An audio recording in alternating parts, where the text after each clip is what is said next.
मां लक्ष्मी को प्रणाम करता हूं।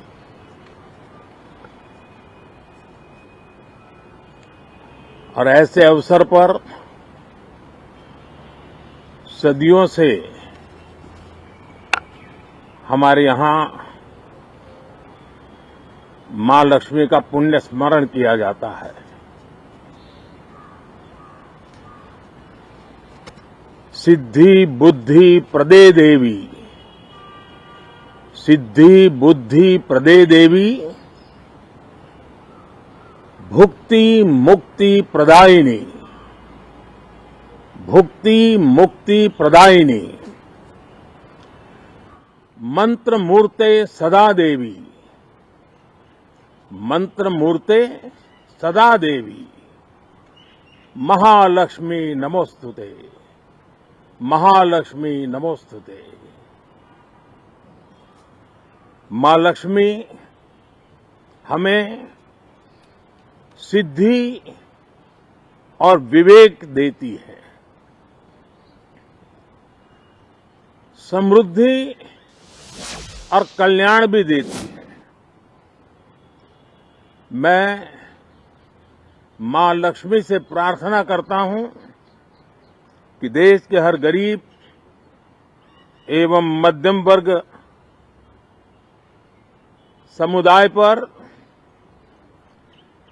मां लक्ष्मी की विशेष कृपा रहे। साथियों, हमारे गणतंत्र के 75 वर्ष पूरे हुए हैं।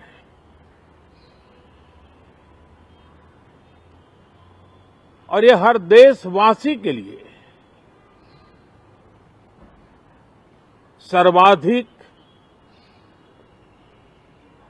गौरवपूर्ण है और विश्व के लोकतांत्रिक जगत के लिए भी भारत का ये सामर्थ्य अपनी एक विशेष स्थान बनाता है। साथियों, ये देश की जनता ने मुझे तीसरी बार ये दायित्व दिया है और इस तीसरे कार्यकाल का ये पहला पूर्ण बजट है।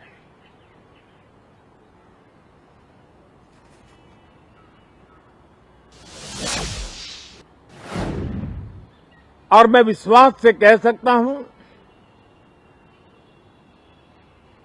कि 2047 जब आजादी के 100 साल होंगे, विकसित भारत का जो संकल्प देश ने लिया है, यह बजट सत्र, ये बजट एक नया विश्वास पैदा करेगा, नई ऊर्जा देगा कि देश जब आजादी के 100 साल मनाएगा तब विकसित होकर रहेगा। 140 करोड़ देशवासी अपने सामूहिक प्रयास से इस संकल्प को परिपूर्ण करेंगे। तीसरे टर्म में हम मिशन मोड में देश को सर्वांगीण विकास की दिशा में, चाहे वो भौगोलिक रूप से हो, सामाजिक रूप से हो या आर्थिक भिन्न भिन्न स्तर के संदर्भ में हो, हम सर्वांगीण विकास के संकल्प को लेकर के मिशन मोड में आगे बढ़ते जा रहे हैं। इनोवेशन, इंक्लूजन और इन्वेस्टमेंट, ये लगातार हमारे आर्थिक गतिविधि के रोड मैप का आधार रहा है। इस सत्र में हमेशा की तरह कई ऐतिहासिक बिल पर सदन को चर्चा होगी और व्यापक मंथन के साथ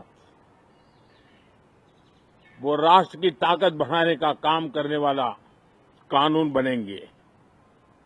विशेषकर नारी शक्ति के गौरव को पुनः प्रस्थापित करना, पंथ संप्रदाय के भेद से मुक्त होकर के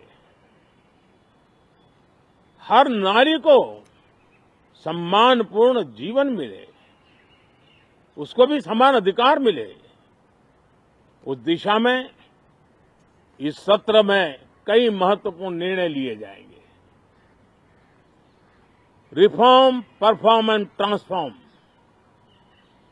जब विकास की तेज गति को प्राप्त करना होता है तो सबसे ज्यादा बल रिफॉर्म पर रहता है। राज्य और केंद्र सरकार ने मिलकर के परफॉर्म करना होता है और जन भागीदारी से हम ट्रांसफॉर्मेशन देख सकते हैं। हमारा युवा देश है, युवा शक्ति है और आज जो 20-25 साल की आयु के नौजवान है, जब वो 45-50 साल के होंगे तब वो विकसित भारत का सबसे बड़े बेनिफिशियरी होने वाले हैं। उम्र के उस पड़ाव पे होंगे, नीति निर्धारण की व्यवस्थाओं में उस जगह पे बैठे होंगे कि वे गर्व के साथ आजादी के बाद जो शताब्दी शुरू होगी, एक विकसित भारत के साथ आगे बढ़ेंगे। और इसलिए ये विकसित भारत के संकल्प की पूर्ति का प्रयास, ये अथाग मेहनत आज जो हमारे टीनेजर्स हैं, हमारी युवा पीढ़ी है, उनके लिए ये एक बहुत बड़ा तोहफा बनने वाली है। जो लोग 1930 में, 42 में आजादी के जंग में जुट गए थे, पूरी देश की युवा पीढ़ी खप गई थी आजादी के जंग में, और उसके फल 25 साल के बाद जो पीढ़ी आई उसको नसीब हुए। उस जंग में जो नौजवान थे उनको नसीब हुए। आजादी के पूर्व के वो 25 साल आजादी के जश्न मनाने का अवसर बना। वैसे ही ये 25 वर्ष समृद्ध भारत, विकसित भारत, ये संकल्प से सिद्धि और सिद्धि से शिखर तक पहुंचने का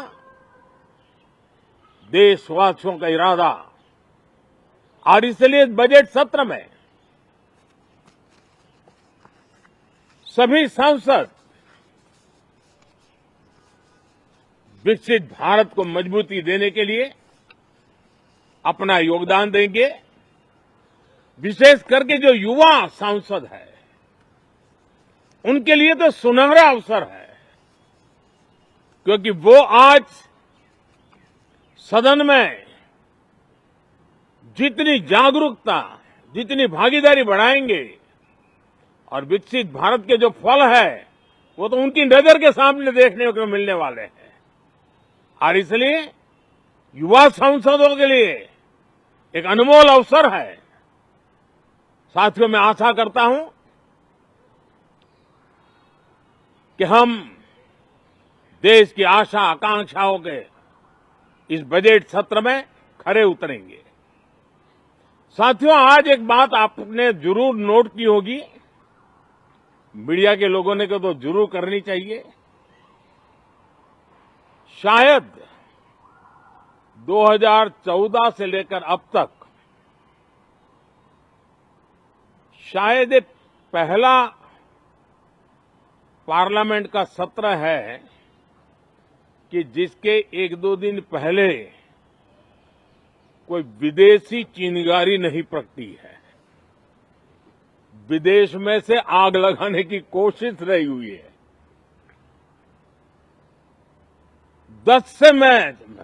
10 साल से 14 से देख रहा हूं, हर सत्र के पहले शरारत करने के लिए लोग तैयार बैठते थे और यहां उसको हवा देने वालों की कोई कमी नहीं है। ये पहला सत्र मैं पिछले 10 साल के बाद देख रहा हूं कि जिसमें किसी भी विदेशी कोने से कोई चिंगारी नहीं हुई। साथियों, बहुत बहुत धन्यवाद।